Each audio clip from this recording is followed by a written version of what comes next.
We're about a week into the Russian invasion of Ukraine. And a lot of people right now are wondering what, if any, response should the United States have to this pretty much active naked aggression on the part of Vladimir Putin. What is our responsibility, if we have any, to Ukraine or toward attempting to maintain some sort of stability and peace within the world? We're going to be talking about this question today on Making the Argument, where we make the arguments to defend a free society. Okay, so this has been an interesting topic of debate, and you've actually seen some kind of strange bedfellows, as it were, when we talk about politics and what should the United States response be to Putin, right? You've got some people that have actually gone out there and, said, nice things about Putin. You've got other people that are demanding that we go in, full scale and go to war with Russia over Ukraine. The question is where do I think we should stand as a nation? And where do I stand as someone that believes in U.S. military dominance, believes that the U.S. military plays a vital role in ensuring peace across the world, but by the same token, has a much more non-interventionist foreign policy than a lot of my conservative colleagues, right? It's not to say that I don't think war is ever necessary, but I am far more skeptical of spending U.S. blood and treasure in fighting other people's wars. Doesn't mean that there's never a point where it could be necessary in order to prevent a larger conflict. But what situation are we in right now, and what is the best response with respect to the United States and potential intervention into Ukraine? So let's kind of set the stage here real quick. I think everyone understands that the Russian military, the Russian economy, the Russian population, all of it is significantly bigger than Ukraine. So this is a much bigger, war-fighting machine with more economic prowess behind it invading Ukraine. The other thing that we have to take into consideration is that there is a historical record here, right? For a long time, Ukraine was a part of Russia or a part of the Russian Empire, right? The other thing that we need to understand is that a lot of things shifted with respect to the borders of what we would consider to be historical Ukraine under the Union of Soviet Socialist Republics, right? The USSR, right? So let's do a little bit of backstory here so we all understand this. First of all, the first incursion since Ukraine became a country, the first incursion was the Russians coming in and annexing the Crimea. Now, the Russians tried to justify this because Crimea was not historically kind of automatically considered a part of Ukraine until the 1950s and 60s, when there was a long, bloody civil war where the Ukrainians were fighting against the communists after World War II. So there was a big insurgency campaign. The communists managed to suppress it, but kind of a conciliatory move by Nikita Khrushchev was to take Crimea, which had originally been part of the Russian Soviet Socialist Republic, and move it over to the Ukrainian Soviet Socialist Republic. Now, again, from Khrushchev's position, or from anybody else paying attention at that time, this really didn't mean much because it was all staying within the body of the USSR, which was still controlled by Moscow. But it was seen as a way to kind of, smooth things over with respect to a long and bloody conflict in Ukraine. So when the Soviet Union broke apart, it took with it those borders that the Ukrainian Soviet Socialist Republic previously had, right? So this is one of the ways that Putin was able to, in his own mind, I don't think it was relevant, but in his own mind, kind of justify his incursion into Crimea. It had a large Russian ethnic population. There was different separatist groups that, let's be honest, the Russians had already kind of financed and helped trigger. And so they were able to kind of get away with this during the Obama administration, right? But there was other areas of Ukraine that the Russians could claim were more ethnically and culturally Russian. You had these various separatist groups in the Donbass region, which is in eastern Ukraine, which is, again, another separatist organizations that the Russians were encouraging and helping equip. And so as Putin was moving in and getting more and more aggressive toward Ukraine, what he used as his justification for going to war was that, oh no, he wasn't invading Ukraine. No, he was simply coming to help the ethnically Russian population of eastern Ukraine kind of fight back in their separatist movement against the government of Ukraine. Now, one of the other justifications he's used is the Ukrainian government is heavily corrupt. Yes, I mean, there's no question that it is heavily corrupt. They do have democratic elections, but they had a pro-Russian prime minister that was essentially overthrown, replaced with a pro-Western prime minister. And there's been this constant back and forth, not just between Ukraine and Russia, but also between the West and NATO and Russia. So Russia has essentially said that because NATO moving into Ukraine, or the Ukraine pretty much going into the European Union's sphere of influence, or the West sphere of influence with NATO, was untenable to the Russians, because now it puts a NATO ally, and NATO was originally put together to pretty much fight against the Warsaw Pact and the Soviet bloc. It's putting them on their borders. Now, you can come back and argue that that ship's already sailed. Estonia is part of NATO. Lithuania is part of NATO, and they're on the Russian border. So what's the big deal? I think it's a confluence of things, right? So there's those ethnic and historical issues with respect to the Crimean and eastern parts of Ukraine. There's the problems that we've already seen with the Ukrainian government. There's the idea that Russia, and I think Putin specifically, sees this as an opportunity to once again, restore the greatness of Russia. I think there's also other strategic implications that are maybe not even really obvious right now, but could become obvious. And that has to do with almost kind of return to this Cold War balance that we experienced when it was the Soviet Union and the United States, except now it would be a combination of probably Russia and China, with obviously them being, bordering one another, with there being, more ties now that you see between China and Russia as a result of their pushing back against Western influence and Western economic dominance. You see things like the Belt and Road Initiative from China, which encourages trade, not just through Chinese ports, but actually going overland routes in the West, going through Russia, going through the Middle East, going to the Black Sea. All of these different factors play into what I think is Putin's rationale for what he's trying to do and what he's trying to achieve in Russia. All right, the question is does any of this excuse on a moral level the invasion of Ukraine? And I would say absolutely not. Whether Russia likes it or not, Ukraine is a sovereign nation, internationally recognized, and they just don't have any sort of right under international law. And again, we all understand that international law is contentious at best. But to go ahead and invade in order to take these areas that it wants. The question is why did Putin decide to do it now? Well, I think there's a lot of other factors going into that. Obviously, the United States is very war weary. We have a very obviously weak president and weak administration. I think a lot of that has been demonstrated not just with respect to how they've handled everything from COVID to the economy to inflation, but also how they handled the withdrawal from Afghanistan. Right, so Putin knows that the Americans are very, very war weary. We've just come out of the two longest wars in American history. There's no appetite for U.S. forces going back in and fighting for, especially a country like Ukraine, where we have no treaty obligations to them. So we might have treaty obligations for NATO.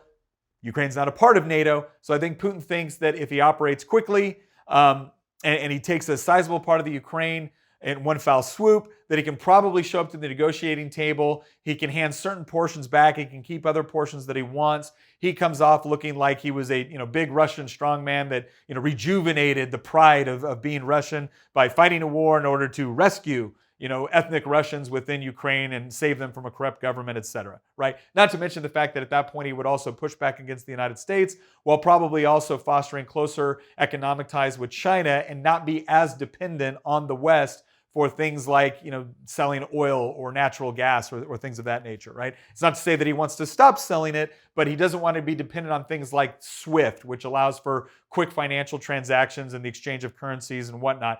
But you have to be, a part of SWIFT in order to get that. And so some of this, I think, is triggering a lot of economic ties with China that would create a position for Russia where they're not as dependent on those Western European and U.S.-backed, trade negotiations and mechanisms for, encouraging international trade and transactions. So I think all of that goes into Putin's reasoning on some level, right? Could there be other things? Sure. There's been some people that have said that, well, Putin's acting very, erratic. Look, when you're essentially an authoritarian, it becomes really easy to slip into the world of being highly suspicious. You saw this with Hitler, where he's moving around fake divisions at the end of World War II. You saw this with Stalin, where he's constantly purging his own general corps. I don't think Putin is at that point yet. I think he's still, again, I don't agree with the decisions that he's making. I still think he's thinking clearly with respect to his strategic initiatives and where the West is and what their current capacity is for, being able to stand up to him. So you've got a very, war-weary United States, and you've got a bunch of NATO powers that, quite frankly, have not taken their contribution to NATO seriously. And let's be honest, why should they? They've always been able to rely on the United States as kind of the big stick and the global hegemon when it comes to military and economic dominance. And so this idea that they had to spend a bunch of money on their own militaries when they could inevitably rely on the United States to bail them out has been something that they've become accustomed to. And it wasn't until President Trump came in and said, no, you're going to start actually paying the percentage of the GDP that you are bound by treaty to pay in order to actually provide for your own defense, that some of those NATO countries started getting serious about that again. So now they find themselves in a situation where the United States is not going to carry the heavy load on this one, and they've got to decide what they're going to do, if anything, with respect to supporting Ukraine. So that's where we're at. With respect to the invasion, what you saw with Russia is kind of what you would expect to see without any sort of massive like Western buildup or Western intervention into Ukraine. And that is the Russian military is significantly larger, significantly better equipped, and they've largely dominated any sort of like pitched battles that they've had with the Ukrainian military. Now, this is not to say that the Ukrainian military has just been walked all over. They haven't. But if you look at Russian military doctrine, there's always been a lot of emphasis on their armored divisions, on their armored units. Ukraine, it has a lot of flat terrain. It is uniquely suited for armored warfare. And I think the Ukrainian military has done a pretty good job of remaining intact by not getting involved in certain pitched battles, which essentially they cannot win. And they're trying to use the geography, especially the Dnieper River, to their advantage in order to basically force geographic choke points, so that when the Russians come in, they can take they can kind of combat the numerical superiority of Russian equipment. The other thing the Ukrainians have really focused on is two elements here, which I think is really smart on their side. One has been the propaganda war. I don't think there's any question right now that if you're in the West, there's all kinds of different stories which could be true, could be apocryphal. You have things like the ghost of Kiev, right? You have these various stories coming about effective snipers with the Ukrainians. So it's this idea, not to mention the fact that the political leadership within Ukraine has done a very good job of really encouraging their people, giving their people something to rally around, right? Like this wasn't like Afghanistan where all of a sudden, as soon as the Americans were leaving, bam, the political leadership ditched the country. Now, the political leadership is largely, as far as we know, stayed in Ukraine and has been rallying their people, asking for support. The Ukrainian Ministry of Defense handed out thousands of automatic weapons to its population, encouraging them in order to resist the Russian military. So, what does Ukraine need to do at this point? So obviously Ukraine wants the West to get involved. They would love nothing more than the United States to come in and either offer air support or advanced weaponry in the form of things like Javelin missile systems, which are anti-tank weapons, things like AT-4s, which is a much more lightweight anti-tank weapon but still highly effective. Things like Stinger missiles, things like other sort of equipment that can be used in order to push back against Russian air dominance right now, because while the Ukrainian Air Force is still around, it's significantly smaller than the Russians, and it's very, very hard to gain any sort of momentum if you can't get air superiority. All right, so the Ukrainians have focused on arming their population, ensuring that you have like a partisan fight going on so that the Russians have to fight for every sort of stitch of territory that they have. They've also done a good job of using their military in such a way as to keep it intact, right? And the reason why this is so important, what we call asymmetric warfare, and asymmetric warfare is just kind of a fancy term we use when you have a weaker power fighting a stronger power, and how do they use certain advantages that they have in order to exploit certain disadvantages that the larger or stronger power has. And that's where things like the propaganda war comes into place. That's where things like your partisan forces working behind enemy lines takes place, right? All of those different strategies are really, really important for one, either getting more Western support in it to help you, or two, just making the Russians pay the highest price possible for every bit of ground they want.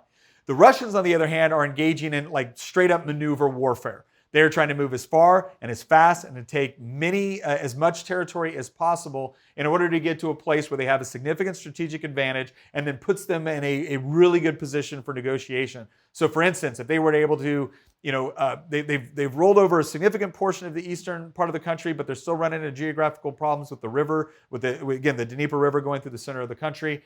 They would need to take Kiev. They would need to essentially destroy the vast bulk of the Ukrainian military to where there's nothing really to rally around anymore, or they would need to try to capture the political leaders and get to a position where there's really no political or military establishment in Ukraine for an insurgency force to be able to rally around or to give them a position of strength with respect to negotiation. So that's what Russia's trying to do.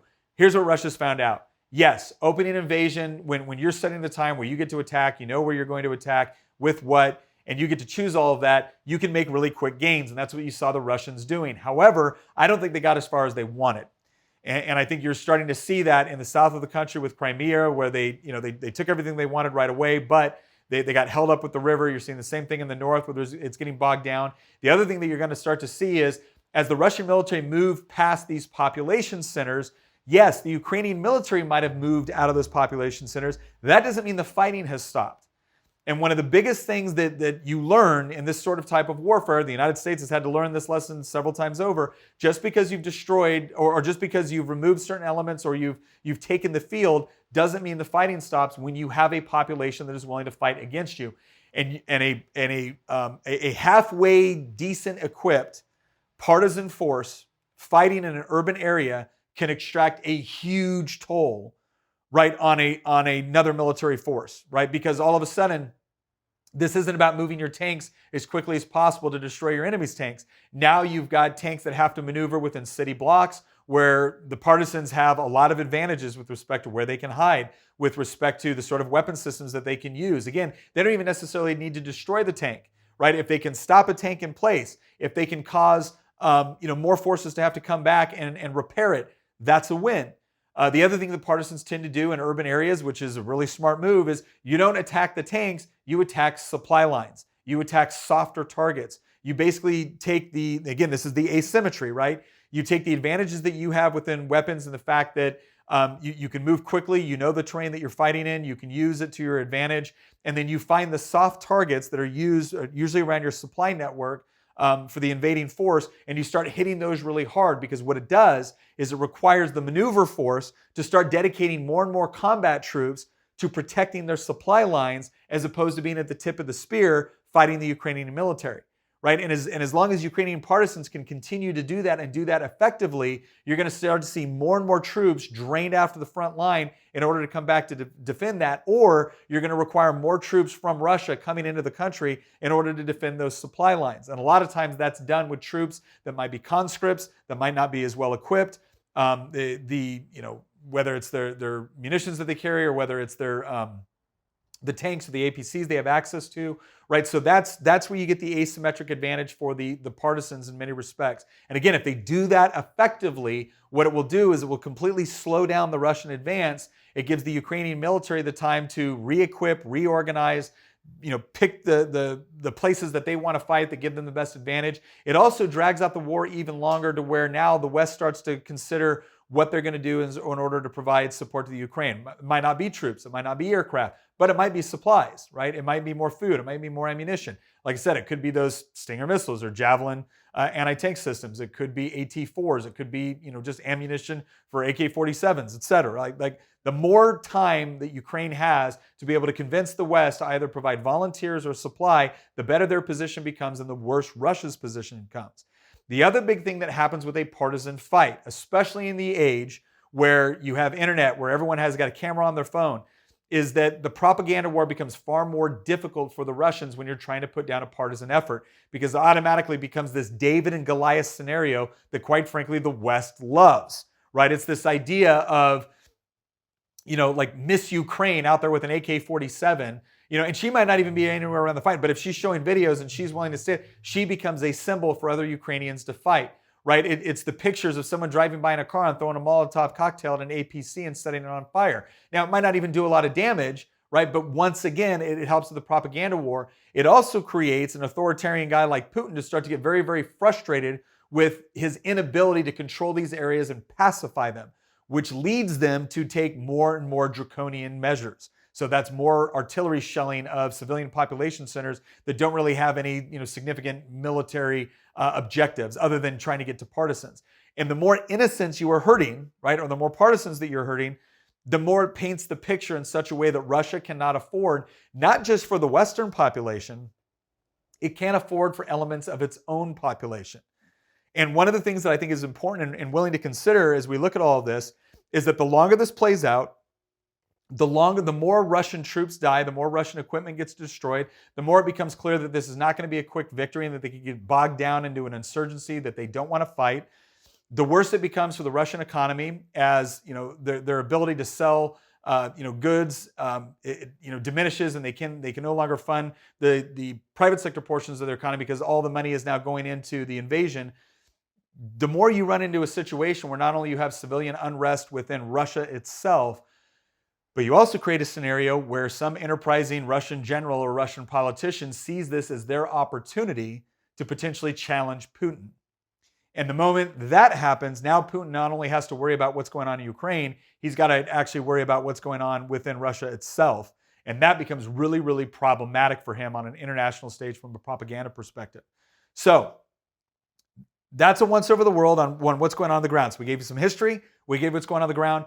What do I think the United States should do? Well, I'm going to tell you right now, I do not think the United States should go to war over Ukraine. And I need people to understand this, because this is not me being a squish on Russia. I think what Russia is doing right now is morally reprehensible. But I do think that Ukraine, we have no treaty obligations to Ukraine. I do think Ukraine has an obligation to fight for its own freedom, and it's doing that. Now, do I think that there are ways that the United States or private companies within the United States can help the Ukrainians? Absolutely. Do I think that there's certain economic sanctions or consequences pushed toward Russia that would be appropriate? Absolutely. I mean, quite frankly, you've got people like Senator Elizabeth Warren patting herself on the back for issuing a stern statement against Putin.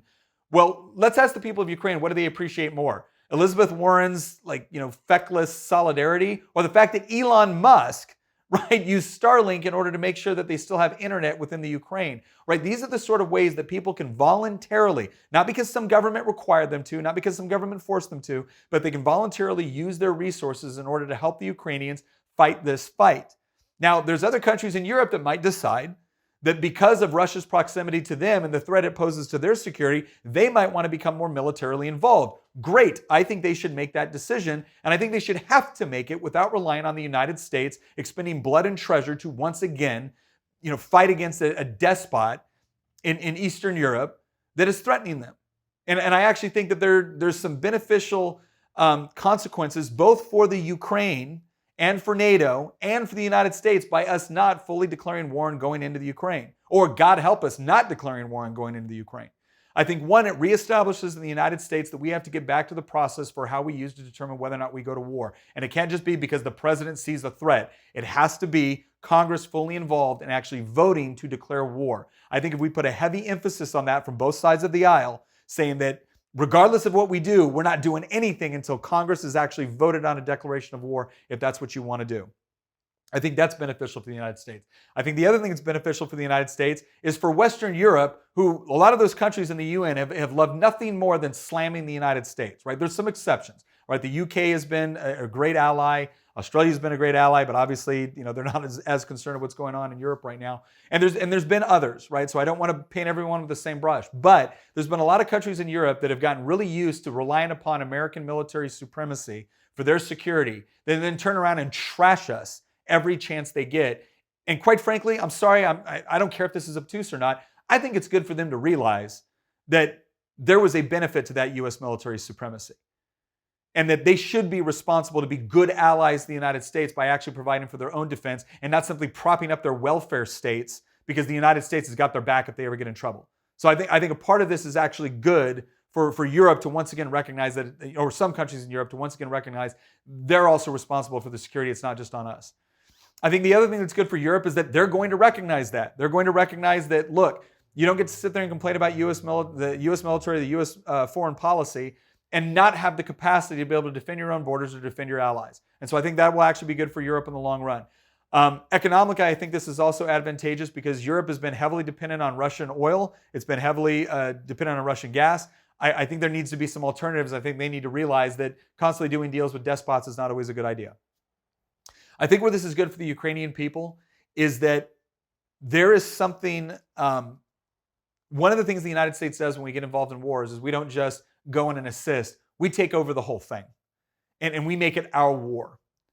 And I don't mean this to sound insensitive to the people that are fighting, right? I don't mean this to sound like we're the big kids just standing back watching the little kid get beat up. people need to fight their own fights. People need to feel that sense that it is them fighting for their country. And while they might want assistance, and while they might need assistance at times, right, it still needs to be their fight with other people helping, not our fight that we took over for them, and now we're in charge. And now we're going to play the dominant role in establishing the peace afterwards, or determining what their government looks like. Right? We don't want to be on that role. We shouldn't want to be on the role. I want the Ukrainian people to come out of this victorious. I think there's ways that we can help. I think you're already seeing some of that in a way that will help ensure that they're victorious and that Russia has to withdraw. But at the end of the day, I want them to stand up and say, we fought this fight. And yeah, we had help, but we fought this fight. It was our fight and we won it. And if they can continue to do what they're doing right now, keep the Ukrainian military intact, right? Avoid pitched battles where you have a huge disadvantage, right? You don't need to go dying on every hill, right, to show how brave you are. Keep your military intact. Keep your political infrastructure intact. Make sure that you continue to fund those pockets of resistance behind the Russian lines. Target those supply lines. Do it in such a way to where Russia is being drained of support, both externally and internally. Make this as costly for Russia as possible. Continue the propaganda war in such a way to where Putin opens up another front with his own population, right? And that's how we get to a point where Russia has to move back. We haven't expanded the United States military's role in this. The other thing that we've done is we have kept our own powder dry because China is watching everything that's happening right now. And China does have designs on Taiwan, on the Spratly Islands, and I'm sure on a number of other things within that region.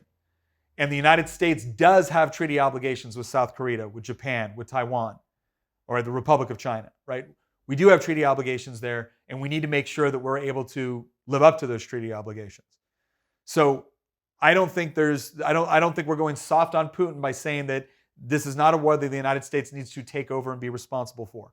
There are ways that we can continue to support Ukraine. We should continue to do that, right? But ultimately, I think there's actually going to be, if we continue to do what we're doing right now, and I don't mean everything because there's a lot of things Biden has done wrong. In fact, one of the biggest things he's done wrong is basically hamstring our own energy development within this country, where we could be possibly providing an alternative to Russia. Instead, Biden seems just adamant on again, hamstringing our own energy production and development, which is absurd, right? So I don't mean continue to do what the administration is doing. I'm saying the United States should not take over this war. We should find ways to assist short of the United States military being directly involved. Europe needs to step up and decide what role it wants to play in this. The Ukrainians need to keep fighting the way that they're fighting. Again, keep pushing, keep getting support. And then, again, we need to continue to put Putin in a position where he has to rethink his entire strategy here and whether or not this is actually going to weaken him domestically in such a way to where he could potentially use power. I think if you do that, I think he pulls out. I think he sues for peace very quickly. He tries to find some mechanism in order to claim victory. The quickest way out of this is if both sides can actually claim victory on some level. That's going to be the quickest way. Might not be the best way, but that's going to be the quickest way. And then we also need to make sure that we are actually, at the same time that we're doing this, at the same time we're saying it's not our responsibility to fight the entire war, we do need to be increasing our trade capacity with Europe in such a way to where we can be an alternative so that you don't have allied nations that are so heavily dependent on Russia.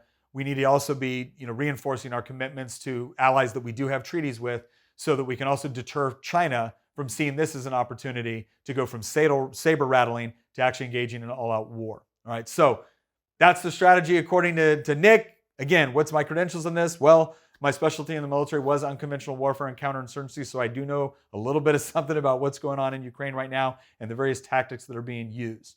All right, once again, thank you very much for joining this episode. Please leave us your comments, leave us your insight. We love to read through them, and it influences the way that we engage and influences future episodes that we develop as well. So once again, I'm Nick Freitas from Making the Argument. Thank you for joining us. We'll see you next episode.